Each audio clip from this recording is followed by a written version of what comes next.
Alappuzha നീലംപേരൂരിൽ LDF സ്ഥാനാർത്ഥിക്ക് നേരെ BJP ആക്രമണം. ജില്ലാ പഞ്ചായത്തിലേക്ക് മത്സരിച്ച DYFI ജില്ലാ ജോയിന്റ് സെക്രട്ടറി രാംജിത്തിന്റെ തല അടിച്ചു തകർത്തു.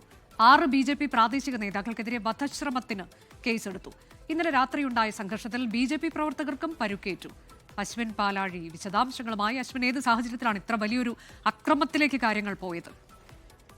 അനുജ, ഇന്നലെ രാത്രി 9:00 ഈ സംഘർഷം ഉണ്ടാകുന്നത്. ഏറെ നാളുകൾ LDF ഭരിച്ച പഞ്ചായത്താണ് നീലംപേരൂര്. കഴിഞ്ഞ തെരഞ്ഞെടുപ്പിൽ അത് LDF ൽ നിന്ന് BJP ചരിത്രത്തിൽ ആദ്യമായി അവിടെ ഭരണം പിടിച്ചിരുന്നു. അതുമായി ബന്ധപ്പെട്ട ചില തർക്കങ്ങൾ പ്രദേശത്ത് നിലനിന്നിരുന്നു. അങ്ങനെ ഇരിക്കെയാണ് ജില്ലാ പഞ്ചായത്തിലേക്ക് മത്സരിച്ച DYFIയുടെ ജില്ലാ ജോയിന്റ് സെക്രട്ടറി കൂടിയായ രാംജിത്തിന്റെ വീട്ടിലെത്തി BJP പ്രവർത്തകർ ഇന്നലെ ഒരു പ്രശ്നം ഉണ്ടാക്കിയതുള്ള പരാതി വരുന്നത്.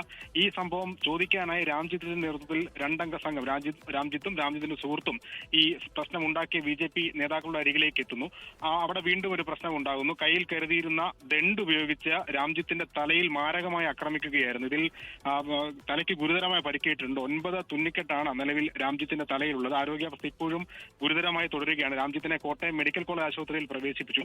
വധശ്രമം അടക്കം ഗുരുതര വകുപ്പുകൾ ചേർത്താണ് BJPയുടെ പ്രാദേശിക നേതാക്കളായ 6 പേർക്കെതിരെ നിലവിൽ പോലീസ് കേസെടുത്തിരിക്കുന്നത്. അനുജ, ആലപ്പുഴയിലാണ് നീലംപേരൂരിൽ LDF സ്ഥാനാർത്ഥിക്ക് നേരെ BJPയുടെ ആക്രമണം ഉണ്ടായത്. DYFI ജില്ലാ ജോയിന്റ് സെക്രട്ടറി രാംജിത്ത്, അദ്ദേഹം ജില്ലാ പഞ്ചായത്തിലേക്ക് മത്സരിച്ചിരുന്നു.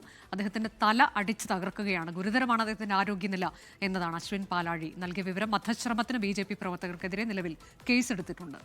ലോകത്തെവിടെയായാലും ഏത് സമയത്തും 24 വാർത്തകളും ഓഗ്മെന്റഡ് റിയാലിറ്റി പാക്കേജുകളും എക്സ്പ്ലെയിനറുകളും വിശദമായി കാണാൻ ഞങ്ങളുടെ YouTube ചാനൽ നിങ്ങൾക്ക് സബ്സ്ക്രൈബ് ചെയ്യാം.